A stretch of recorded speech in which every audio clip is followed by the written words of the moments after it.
Hello बच्चे, आज के इस लेक्चर में हम लोग देखने वाले हैं ऑस्मोसिस को देखने वाले हैं कि ऑस्मोसिस को डिफ़ाइन करेंगे, फिर उसके बाद ऑस्मोटिक प्रेशर को डिफ़ाइन करेंगे, फिर उसको रिलेट करेंगे कि ऑस्मोटिक प्रेशर का जो वेरिएशन होता है वो किस तरह से होता है। तो सबसे पहले तो हम लोग ऑस्मोसिस को डिफ़ाइन करते हैं। ऑस्मोसिस एक्चुअली होता क्या है? ऑस्मोसिस में हम लोगों को मान लीजिए कि आपके पास क्या है, सॉल्यूशन है। सॉल्यूशन में क्या क्या प्रेजेंट होगा? सॉल्यूशन में आपको सॉल्यूट और सॉल्वेंट प्रेजेंट होंगे, दो कंपोनेंट प्रेजेंट होंगे। तो इसमें अगर हम लोगों को सॉल्यूट का साइज़ बड़ा हो, सॉल्यूट का साइज़ क्या हो जाए, सॉल्यूट के पार्टिकल का साइज़ इसमें अगर लार्ज हो जाए, और जनरली ये होता भी है, हम लोगों को क्या होता है कि सॉल्यूट के पार्टिकल का साइज़ क्या होता है, इसका साइज़ आप लोगों को लार्ज साइज़ का होता है, ठीक ना। तो इसी के कारण क्या होगा कि अगर हमारे पास कोई ऐसा मीडियम है जिसमें क्या है, आपको होल्स हैं, जिसमें क्या है आपको, जिसमें छोटे छोटे होल्स हैं। मान लीजिए कि आप का एक क्या है, एक लेयर है, जैसे कि हम लोगों को होता है किसी भी एनिमल का स्किन हो गया, या कहो कि आप लोगों को प्लांट का आपको सेल्यूलोज हो गया, या और भी बहुत सारे चीज़ होते हैं जिसको हम लोग आर्टिफिशियली फॉर्म कर सकते हैं। तो उसमें मान लीजिए कि उस चीज़ में क्या है, आपको स्मॉल स्मॉल होल्स हैं। तो उस होल्स के थ्रू क्या हो सकता है कि कोई भी पार्टिकल जो स्मॉल साइज़ का है, जो इस होल के साइज़ से क्या है, जो पार्टिकल इस होल के साइज़ से क्या होगा, स्मॉल होगा, वो क्या होगा, एक साइड से दूसरे साइड आपको पास कर जाएगा, ठीक ना। तो अगर किसी मीडियम में छोटे छोटे होल्स हैं और उसको अगर हम लोग उसमें हम लोग डाल के किसी सॉल्यूशन को छोड़ दें, तो अगर इस होल के साइज़ से स्मॉल साइज़ का कोई भी कंपोनेंट हमारे सॉल्यूशन में प्रेजेंट है, तो वो इस मीडियम से पास कर पाएगा, ठीक ना। तो ऐसा ही होता है कि जब हम लोग किसी भी सब्सटेंस, किसी भी सॉल्यूशन को क्या करते हैं, पिग्स के गोल ब्लाइडर में, या कहो कि हम लोगों को सेल्यूलोज का अगर कोई लेयर है तो उसमें, या हम लोगों को सेलोफेन होता है, ये हम लोगों को ऑर्गेनिक कंपाउंड होता है, तो उसके थ्रू अगर हम लोग उसमें किसी चीज़ को रखे हुए हैं, तो इसमें क्या होगा, इसमें आप लोगों को सॉल्यूट प्लस सॉल्वेंट के मॉलिक्यूल होंगे। और सॉल्वेंट के मॉलिक्यूल का साइज़ क्या होगा, सॉल्वेंट के मॉलिक्यूल का साइज़ क्या होगा, आपको स्मॉल होगा। और सॉल्यूट के मॉलिक्यूल का साइज़ क्या होगा आप लोगों को, सॉल्यूट के मॉलिक्यूल का साइज़ आप लोगों को, मान लीजिए कि इसमें क्या है, आप लोगों को छोटे छोटे पोर्स हैं, तो इस होल के कारण या पोर्स के कारण आप लोगों को क्या होगा, जिस पार्टिकल का साइज छोटा है, तो जनरली हम लोगों को क्या होता है, सॉल्वेंट के पार्टिकल का साइज़ क्या होता है, छोटा होता है, ये इसके थ्रू क्या होगा, पास कर जाएगा। ये क्या हो जाएगा, इस होल्स के थ्रू क्या हो जाएगा, ये पास कर जाएगा, ये पास करने वाला है, ठीक ना। तो ये पास करने वाला है। तो इसी प्रोसेस में क्या होता है कि जब किसी सॉल्यूशन को आप ऐसे मीडियम से सेपरेट कर रहे हो जिसमें कि छोटे छोटे होल्स प्रेजेंट हैं, जिसको हम लोग क्या कहते हैं, जिसको हम लोग कहते हैं सेमी परमिएबल मेम्ब्रेन कहते हैं, सेमी परमेबल मेम्ब्रेन कहते हैं। मतलब कि किसी पार्ट को पास करने दे और किसी पार्ट को पास नहीं करने दे, मतलब कि किसको अलाउ करे, छोटे साइज़ वाले को अलाउ करे और लार्ज साइज़ वाले को क्या कर दे, स्टॉप कर दे, सभी को अलाउ नहीं करे एक साइड से दूसरे साइड पास करने के लिए। तो इसी के लिए जैसे अगर हम लोग किसी सॉल्यूशन को रखते हैं और उसको सेमी परमेबल मेम्ब्रेन के थ्रू क्या करते हैं, हम लोग सेपरेट करते हैं, और दूसरी साइड आप लोगों को क्या होता है, सॉल्वेंट है, तो सॉल्वेंट के मॉलिक्यूल क्या हो जाएंगे, सॉल्यूशन के मॉलिक्यूल में आपको पास कर पाएंगे, ठीक ना। और इसी प्रोसेस को हम लोग क्या कहते हैं, तो अगर इस तरह के प्रोसेस हो रहे हैं तो इस प्रोसेस को हम लोग क्या कहते हैं, इसी प्रोसेस को ऑस्मोसिस कहते हैं। तो देखिए, इसको अगर हमें डिफाइन करना हो तो कैसे डिफाइन करेंगे, the process of flow of solvent from higher concentration of solvent, ये क्या है, हायर कॉन्सेंट्रेशन ऑफ सॉल्वेंट, मतलब कि सॉल्वेंट का जिधर आप लोगों को नंबर ऑफ मॉलिक्यूल्स ज़्यादा है, उधर से ये पास करेगा किधर, लोअर कॉन्सेंट्रेशन ऑफ सॉल्वेंट के थ्रू के तरफ पास करेगा, थ्रू सेमी परमिएबल मेम्ब्रेन्स, जिसको हम लोग शॉर्ट फॉर्म में क्या कहते हैं, SPM कहते हैं, which does not allow the flow of which does not allow flow of solute is known as osmosis। जो हम लोगों को सेमी परमिएबल मेम्ब्रेन्स होगा वो अलाउ नहीं करेगा सॉल्यूट के पार्टिकल को पास करने के लिए अपने एक साइड से दूसरे साइड में। तो इस प्रोसेस को हम लोग क्या कहेंगे, ऑस्मोसिस कहेंगे। तो फिर से एक बार आपको बताएं कि ऑस्मोसिस क्या होगा। ऑस्मोसिस में हम लोगों को सॉल्वेंट के पार्टिकल एक साइड से दूसरे साइड पास कर पाएंगे, या कहो कि सॉल्वेंट के पार्टिकल किस साइड पास करेंगे, हाइयर कॉन्सेंट्रेशन ऑफ सॉल्वेंट से लोअर कॉन्सेंट्रेशन ऑफ सॉल्वेंट के साइड ये पास करेंगे। जनरली हम लोगों को अगर दोनों सॉल्यूशन लें, इधर हम लोग सॉल्यूट नहीं लें, दूसरे साइड भी क्या लें, हम लोग सॉल्यूशन ही लें। अगर एक साइड से हम लोगों को इधर सॉल्यूशन 1 है, मान लीजिए कि एक साइड आपको सॉल्यूशन 1 है, ये सॉल्यूशन 1 है और इधर सॉल्यूशन 2 है। अगर कॉन्सेंट्रेशन इधर हाई है, इधर क्या है कॉन्सेंट्रेशन आपको ये C2 है और इधर कॉन्सेंट्रेशन C1 है। अगर C1 का कॉन्सेंट्रेशन आप लोगों को क्या है, कॉन्सेंट्रेशन कहने का मतलब कि इधर आप लोगों को सॉल्वेंट का कॉन्सेंट्रेशन अगर क्या है, सॉल्वेंट का कॉन्सेंट्रेशन हम लोगों को जिस साइड हाई होगा उधर से उस साइड पास करेगा जिधर सॉल्वेंट का कॉन्सेंट्रेशन लो होगा। या सॉल्यूट के पार्टिकल के लिए बात करेंगे तो वो अपोजिट हो जाएगा। अगर हम लोग सिंपल मोलरिटी या मोलालिटी के टर्म में बात करें तो मोलालिटी जिस साइड आप लोगों को हाई होगा उधर क्या होगा, मोलालिटी जिधर हाई है उधर क्या होगा, सॉल्यूट के पार्टिकल हाई है, तो हमारा क्या होगा, सॉल्वेंट उस साइड पास करने वाला है, ठीक ना। फिर उसके बाद हम लोग अब इसके जो नेक्स्ट टर्म में है, तो हम लोग इसी ऑस्मोसिस के थ्रू ही हम लोग क्या करते हैं कि अगर हम लोग क्या करें किसी सॉल्यूशन में ऐसा हम लोग एडजस्ट कर लें। मान लीजिए कि आपके पास क्या है, आपके पास एक कंटेनर है, ठीक ना। इस कंटेनर में क्या था, आपके पास दो हम लोगों को सॉल्यूशन प्रेजेंट था। एक सॉल्यूशन प्रेजेंट था जिसकी की कॉन्सेंट्रेशन आप लोगों को क्या थी, जिसकी कॉन्सेंट्रेशन आप लोगों को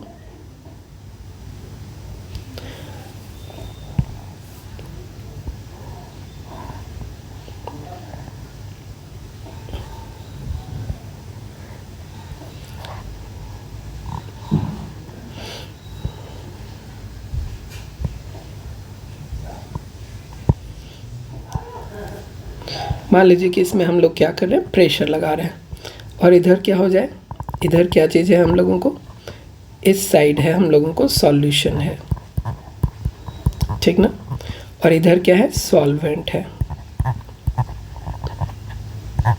तो अगर हम लोग इधर से प्रेशर अप्लाई करेंगे, ये क्या है, हम लोगों को प्रेशर लगा रहे हैं, प्रेशर क्या होगा हम लोगों को, प्रेशर को हम लोग इसमें पाई से डिनोट करेंगे, जो कि हम लोगों को ऑस्मोटिक प्रेशर होता है। तो ये प्रेशर जो हम लोग लगा रहे हैं इसकी वो मिनिमम वैल्यू जो क्या करे, सॉल्वेंट के पार्टिकल को, ये क्या है हमारा सेमी परमिएबल मेम्ब्रेन्स है, ठीक ना। तो इस सेमी परमिएबल मेम्ब्रेन्स के थ्रू क्या कर दे, सॉल्वेंट के पास करने को रोक दे। इस सॉल्वेंट के पास होने के प्रोसेस को ही हम लोग क्या कहते हैं, ऑस्मोसिस कहते हैं। तो ऑस्मोसिस के प्रोसेस को जस्ट स्टॉप करने के लिए जितना प्रेशर रिक्वायर्ड होगा, जो minimum value of pressure required होगा ऑस्मोसिस के प्रोसेस को स्टॉप करने के लिए, उसे हम लोग क्या कहेंगे, उसे हम लोग कहेंगे ऑस्मोटिक प्रेशर। हम लोगों को क्या है, प्रोसेस है, हम लोगों को थ्योरी देखिए, हम लोगों का इसका डेफिनेशन क्या होता है, ऑस्मोटिक प्रेशर का डेफिनेशन होता है the minimum pressure sufficient to just stop, किसी ऑस्मोसिस के प्रोसेस को जस्ट स्टॉप करने के लिए, just stop the process of osmosis is called osmotic pressure and it is denoted by pi। और अब हम लोगों को थ्योरी आती है क्या, अगर हम लोग कॉलिगेटिव प्रॉपर्टी के थ्योरी को देखें, अगर ये क्लोज कंटेनर है, इधर से प्रेशर नहीं लग रहा है, इधर से हम लोगों को प्रेशर लग रहा था, तो हम लोगों को क्या कह रहे हैं कि हम लोगों को थ्योरी क्या कहती है, थ्योरी कहती है ऑस्मोटिक प्रेशर ऑफ सॉल्यूशन, क्या कहती है, ऑस्मोटिक प्रेशर क्या होगा, आपको पाई से डिनोट होगा, osmotic pressure of solution is directly proportional directly proportional to molar LARITY molarity. Molarity को इस बार हम लोग किस टर्म में डिनोट करेंगे? मोलरिटी को हम लोग C से डिनोट करने वाले हैं इस बार, number of mole divided by volume of solution, ठीक ना, कैपिटल M से डिनोट नहीं करने वाले हैं। तो osmotic pressure of solution is directly proportional to molarity of solution, molarity of solution at constant pressure. इसमें हम लोग at constant temperature, at constant temperature. तो इसमें क्या होने वाला है कि अगर हमारा टेम्परेचर कांस्टेंट हो, किस स्केल में हो? केल्विन स्केल में हो, ठीक ना। तो हम लोगों को क्या कहती है, थ्योरी कहती है कि ऑस्मोटिक प्रेशर क्या होगा? Directly proportional to molarity of solution. Molarity of solution कहने का मतलब हो गया number of mole divided by volume of solution. और इसी में जब प्रोपोर्शनलिटी कांस्टेंट रिप्लेस होता है तो ये क्या हो जाता है? ये इक्वल हो जाता है CRT। इसमें क्या होगा? R क्या है? यूनिवर्सल गैस कांस्टेंट है। T क्या है? Temperature in where C is equal to number of mole of solute divided by volume of solution. ये क्या होगा? लीटर में होगा। हम लोगों को R क्या हो गया? Universal gas constant, universal gas constant हो गया। और T क्या हो गया? टेम्परेचर इन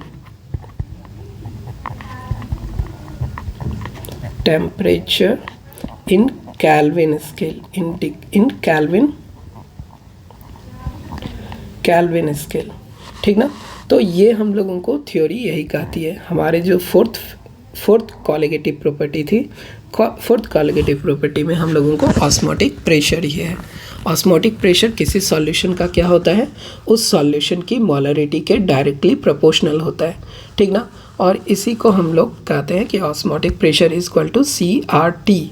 अब इसको हम लोग क्या करते हैं, थोड़ा सा इसका हम लोग एक्सपेंशन करते हैं। पाई क्या हो जाएगा आपको? पाई हो जाएगा number of mole of solute into R divided by T, divided by क्या होगा? Volume of solution. ये क्या होगा? Volume of solution. तो इसको और थोड़ा सा हम लोग एक्सप्लेन कर सकते हैं। क्या कर सकते हैं? नंबर ऑफ मोल को हम लोग किससे रिप्लेस कर सकते हैं? नंबर ऑफ मोल को रिप्लेस कर सकते हैं। वेट ऑफ सॉल्यूट को हम लोग B से डिनोट करते हैं, वेट ऑफ सॉल्यूट इन ग्राम। ये क्या होगा? ग्राम में होगा। ये क्या होगा? R होगा। और ये T पहले से जो था पहले, अभी भी आप लोगों को मल्टीप्लाई बाय RT हो गया, ठीक है। RNT क्लियर है। डिवाइडेड बाय क्या होगा? डिवाइडेड बाय होगा मॉलिक्यूलर मास ऑफ सॉल्यूट। ये क्या होगा? ग्राम पर मोल के यूनिट में होगा आपको, क्लियर है। फिर इसके बाद वॉल्यूम ऑफ सॉल्यूशन तो अभी भी यहीं पे है, वॉल्यूम ऑफ सॉल्यूशन भी है यहाँ पे।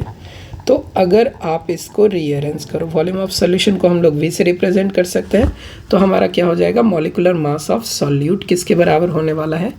मॉलिक्यूलर मास ऑफ सॉल्यूट आपको इक्वल होने वाला है wait of solute in gram, wait of solute in gram RT divided by pi. ये क्या है? Osmotic pressure into volume of solution. ये क्या हो गया हम लोगों को? Volume of solution. तो कभी भी आप लोगों को अगर सॉल्यूशन में प्रेजेंट सॉल्यूट के नंबर ऑफ मोल्स को, ये मॉलिक्यूलर मास को फाइंड आउट करना हो तो आप कैसे यूज़ करोगे? इसको कैसे फाइंड आउट करोगे? WB क्या हो गया आपको इसमें? वेयर आप लोगों को WB क्या है? Where WB equal to weight of solute, weight of solute in gram divided by क्या होगा? ये R की वैल्यू क्या होगी? R की वैल्यू होगी 0.0831 भी यूज़ कर सकते हो। ये क्या होगा आपको? प्रेशर आपको बार, ये आपका बार 8, इसके साथ क्या होगा? बार लीटर पर मोल पर केल्विन, बार इसके साथ लीटर पर मोल पर केल्विन के स्केल में, ठीक ना। या आप इसको 1/12 भी यूज़ कर सकते हो और 1/12 भी यूज़ कर सकते हो। टी है टेम्परेचर इन केल्विन स्केल,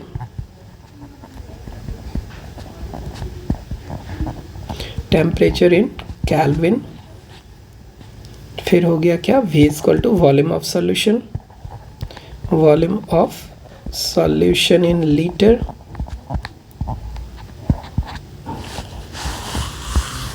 पाई हो गया ऑस्मोटिक प्रेशर, ऑस्मोटिक प्रेशर। तो इस तरह से हम लोग किसी भी सॉल्यूशन में प्रेजेंट सॉल्यूट के मॉलिक्यूलर मास को भी कैलकुलेट कर सकते हैं। अब नेक्स्ट टर्म है हम लोगों को, लास्ट टर्म है, जिसको हम लोग क्या कहेंगे, वेंट हॉफ फैक्टर कहेंगे, या हम लोग इसको क्या कह सकते हैं कि वेंट हॉफ फैक्टर क्या होता है। वेंट हॉफ फैक्टर होता है आप लोगों को किसी भी सॉल्यूशन में जो कि एक्चुअल कंडीशन है, सॉल्यूशन का जो हमारा एक्चुअल कंडीशन है, उसमें क्या क्या हम लोगों को जितने भी अभी तक कैलकुलेशन किए हुए हैं, सारे कैलकुलेशन में क्या है, हम लोगों को एज्यूम किया हुआ है कि जितने भी हमारे सॉल्यूशन हैं वो नॉन आयोनाइजेबल हैं। नॉन आयोनाइजेबल कहने का मतलब हो गया कि अगर हमारा सॉल्यूशन है तो इस सॉल्यूशन में क्या होगा, नॉन आयोनाइजेबल सॉल्यूशन कहने का मतलब है कि जो भी मॉलिक्यूल्स हैं वो ब्रेक नहीं करेंगे। ब्रेक नहीं करेंगे मतलब कि मान लीजिए कि अगर आप लोगों को सल्फ्यूरिक एसिड ले रहे हो तो सल्फ्यूरिक एसिड आयोनाइज नहीं होगा। आयोनाइज नहीं होने का मतलब हुआ कि ये आपको H+ आयन और सल्फेट आयन में ब्रेक नहीं होने वाला है। तो इसी प्रोसेस को हम लोग क्या कहते हैं, इसी प्रोसेस को कहते हैं कि अगर हम लोगों को किसी सॉल्यूशन में कोई अगर कोई सॉल्यूट है, सॉल्यूट आपको ब्रेक नहीं हो रहा है, तो उस कंडीशन को हम लोग कहते हैं आइडेंटिकल कंडीशन कहते हैं, ठीक ना। आइडेंटिकल कंडीशन कब होता है, जब हमारा सॉल्यूशन क्या हो, पूरा का पूरा इसमें कहो कि आइडियल सॉल्यूशन हो। लेकिन अगर हम लोगों को सॉल्यूशन की जो आइडियल कंडीशन को वो फॉलो नहीं कर रहा है तो उसमें क्या होगा कि हमारे मॉलिक्यूल सॉल्यूट क्या हो जाएंगे। हम लोगों को अब थ्योरी में क्या पढ़ना है, हम लोगों को पढ़ना है went half factor. Went half factor पढ़ना है। ये वेंट हॉफ फैक्टर हम लोगों को क्यों आता है, वेंट हॉफ फैक्टर को हम लोग I से डिनोट करते हैं, ये हम लोगों को I से डिनोट होता है, और ये आता क्यों है, ठीक ना। तो वेंट हॉफ फैक्टर हम लोगों को आता है इसलिए क्योंकि हमारी जो एज्यूम्पशन है कि हमारा सॉल्यूशन कैसा है, solution is not ideal. Ideal कहो, solution is not ideal. Then अगर सॉल्यूशन हम लोगों को आइडियल नहीं है तो I की वैल्यू क्या हो जाएगी, I नॉट इक्वल टू 0, ठीक ना। अगर सॉल्यूशन हमारा if solution is ideal, if solution is ideal, अगर हम लोगों को आइडियल सॉल्यूशन है तो I क्या हो जाएगा, इज इक्वल टू, हम लोगों को ध्यान दीजिए इधर, हम लोग इसमें क्या करें, अगर हम लोगों को सॉल्यूशन आइडियल नहीं है तो क्या होगा, सॉल्यूशन आइडियल नहीं है तो I की वैल्यू नॉट इक्वल टू 1। इसकी वैल्यू कितनी होगी, इसकी वैल्यू अगर हम लोग देखें तो इसकी वैल्यू 1 के, ये 1 के इक्वल नहीं होगा। अगर हमारा सॉल्यूशन आइडियल है तो I किसके बराबर होगा, ये बराबर होगा आपको 1 के, मतलब कि नंबर ऑफ सॉल्यूट डिसोसिएट नहीं करेगा। काउज क्या है इसका, सॉल्यूट विल नॉट डिसोसिएट और एसोसिएट, ठीक ना। आई का वैल्यू चेंज 1 से क्यों हो जाता है? 1 से इसलिए चेंज होता है क्योंकि इसमें हम लोगों को वैल्यू क्या होगा, हम लोगों को जो सॉल्यूशन होता है, जो रियल हमारा सॉल्यूशन है, वो सॉल्यूशन कैसा है? वो सॉल्यूशन इस तरह का है कि वो क्या होगा, या तो डिसोसिएट कर जाते हैं उसके मॉलिक्यूल्स, अगर हम लोगों को क्या कहें कि आयनिक सॉल्यूट है तो वो इलेक्ट्रोलाइटिक सॉल्यूशन होंगे तो वो क्या हो जाएंगे, डिसोसिएट हो जाएंगे। अगर स्ट्रॉन्ग इलेक्ट्रोलाइट है तो कम्प्लीटली डिसोसिएट हो जाएगा। जैसे कि अगर आप लोगों को सॉल्यूशन में क्या है, H2SO4 है तो ये क्या हो जाएगा, H2SO4 आपको ब्रेक कर जाएगा, ये किस में हो जाएगा, 2H+ आयन में ब्रेक करेगा और सल्फेट आयन में आपको ब्रेक कर जाएगा। तो इस तरह से क्या होगा कि 1 मोल्स जो आपके पास थे, ये क्या था, 1 मोल अगर आपके पास था तो ये क्या हो गया, ये हो गया इधर से 2 मोल्स कंपोनेंट ये फॉर्म किए और 1 मोल सल्फेट आयन का फॉर्मेशन कर रहा है।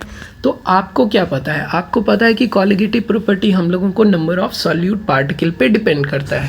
तो अगर हमारे 1 मोल सॉल्यूट पार्टिकल पे जो कॉलिगेटिव प्रॉपर्टी शो हो रहे थे, अगर ये आयंस में ब्रेक हो जाए, अगर ये H+ आयन में ब्रेक हो जाए और सल्फेट आयन में ब्रेक हो जाए तो हमारे नंबर ऑफ़ मॉलिक्यूल्स क्या हो जाएंगे, ये हम लोगों को नंबर ऑफ़ मॉलिक्यूल्स 1 से चेंज हो गए। तो अब क्या हो जाएगा, हमारा कॉलिगेटिव प्रॉपर्टी, आपको अलग अलग कॉलिगेटिव प्रॉपर्टी शो होगा इस सॉल्यूशन में। तो इसी के लिए हमारा क्या होता है, इसी के लिए हम लोगों को वेंट ऑफ फैक्टर कैलकुलेट करना पड़ता है। वेंट ऑफ फैक्टर हम लोगों को कैलकुलेट कैसे करते हैं, इसका फॉर्मूला होता है I = हम लोग अगर इसमें देखें तो सबसे पहले क्या देखेंगे, total number of molecules, total number of moles of particles after association और डिसोसिएशन, आफ्टर एसोसिएशन और डिसोसिएशन।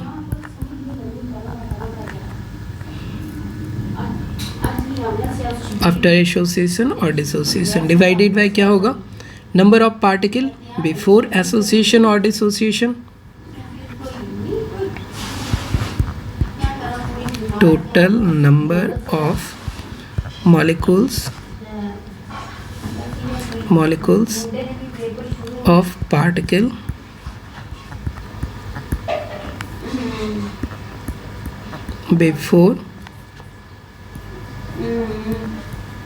बिफोर एसोसिएशन और डिसोसिएशन।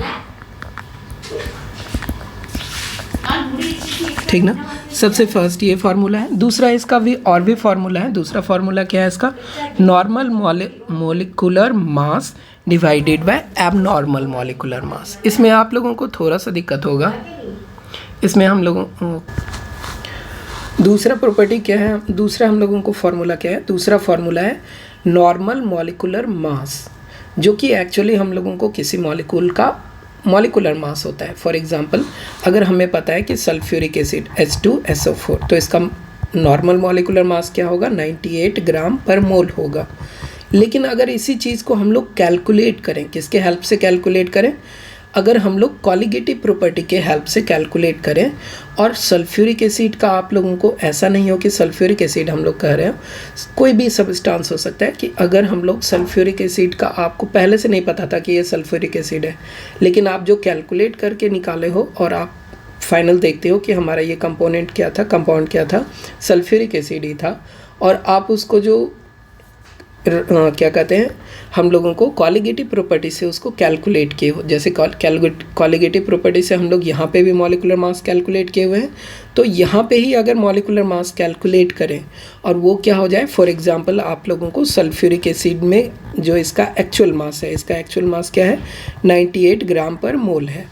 लेकिन अगर यहाँ पे हम लोग कैलकुलेट करें कॉलिगेटिव प्रॉपर्टी के थ्रू और ये वैल्यू क्या हो जाए, इससे अलग आ जाए, या तो हम लोगों को इससे डबल आ जाए, ट्रिपल आ जाए, या इसके हाफ टाइम आ जाए या मतलब कि कोई भी वैल्यू इससे अलग वैल्यू आ जाए तो उस वैल्यू को हम लोग क्या कहेंगे, एबनॉर्मल मॉलिक्यूलर मास कहेंगे। वो क्यों होता है, वो होता है डिसोसिएशन के कारण या एसोसिएशन के कारण, ठीक ना। अगर मॉलिक्यूल्स डिसोसिएट हो गए तो उसमें क्या होगा, उसका मॉलिक्यूलर मास आप लोगों को कम कैलकुलेट हो गया आएगा। अगर मॉलिक्यूल क्या हो जाए, मॉलिक्यूल आप लोगों को डिसोसिएट हो रहे हैं तो उसका एक्चुअल जो मॉलिक्यूलर मास है उससे वैल्यू हम लोगों को क्या होगा, कम कैलकुलेट होके आएगा, क्योंकि उसके नंबर ऑफ़ पार्टिकल इंक्रीज़ कर गए। तो उसमें जो कॉलिगेटिव प्रॉपर्टी हम लोगों को डिपेंड करता था उसके नंबर ऑफ़ मॉलिक्यूल्स पे, वो क्या होगा, जितने पार्टिकल्स में वो ब्रेक करेंगे उतने टाइम्स में हम लोगों को क्या होगा, उसका मॉलिक्यूलर मास चेंज हो जाएगा। तो हम लोग इसके डायरेक्ट फार्मूला पे ही अभी देखते हैं। इसमें क्या होगा, normal molecular mass divided by abnormal molecular mass. इसका एग्जांपल क्या हो सकता है कि मान लीजिए आपको सल्फ्यूरिक एसिड का नॉर्मल मॉलिक्यूलर मास कितना है, 98 है, और ये ब्रेक किस में हो रहा है, ये मान लीजिए कि इसको हम लोग कैलकुलेट करें और ये ब्रेक हो रहा है 3 पार्टिकल्स में ब्रेक के होके आ रहा है।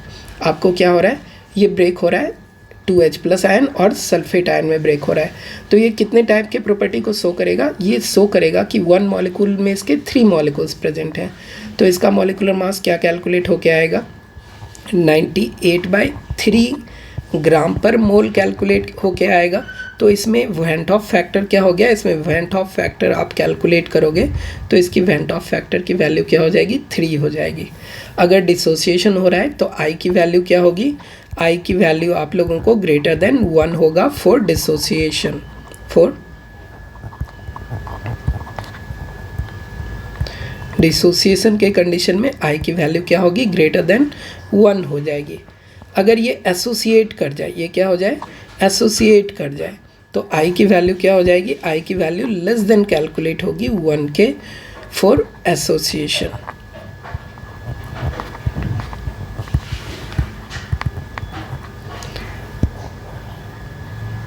ठीक है। कॉलिगेटिव प्रॉपर्टी का एक और फॉर्मूला है आपको। आई को हम लोग कैसे कैलकुलेट करते हैं, आई को हम लोग कैलकुलेट करते हैं observe colligative property. Observed colligative property और observed colligative property divided by calculated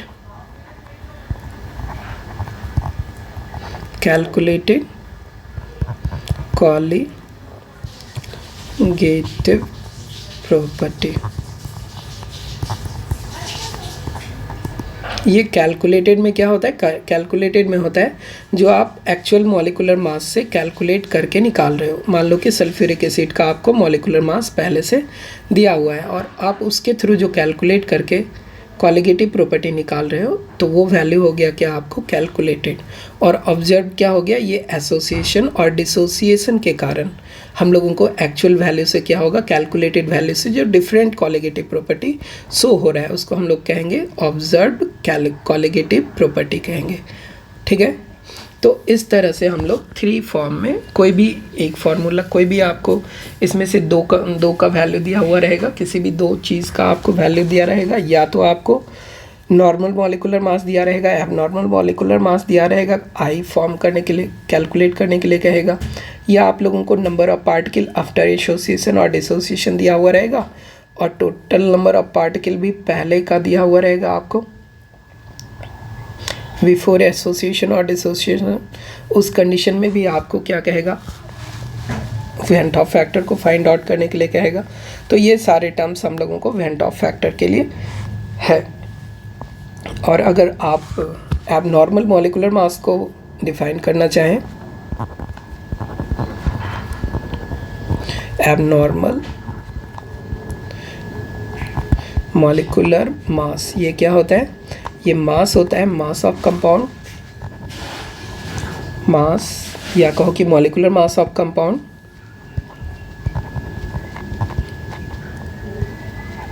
molecular mass of compound which is either smaller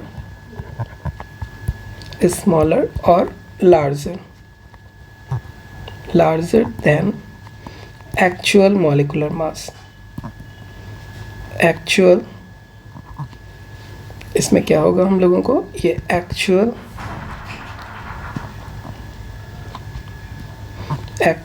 molecular mass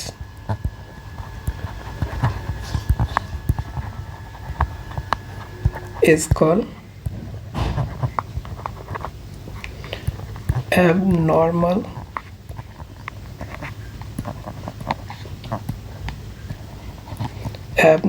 molecular mass कहलाता है ये, ठीक है।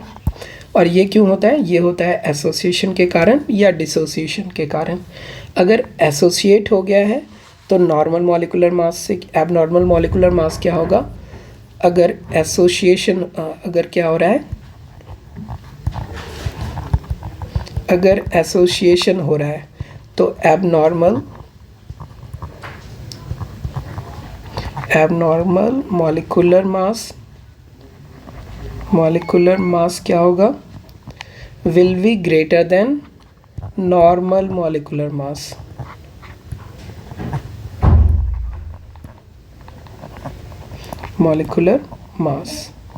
और डिसोसिएशन हो रहा है तो if dissociation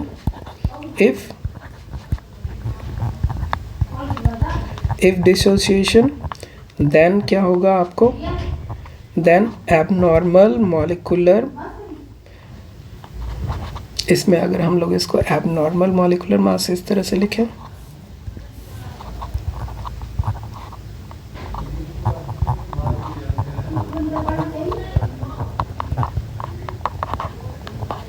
abnormal molecular mass क्या होगा, ये लेस देन हो जाएगा नॉर्मल मॉलिक्यूलर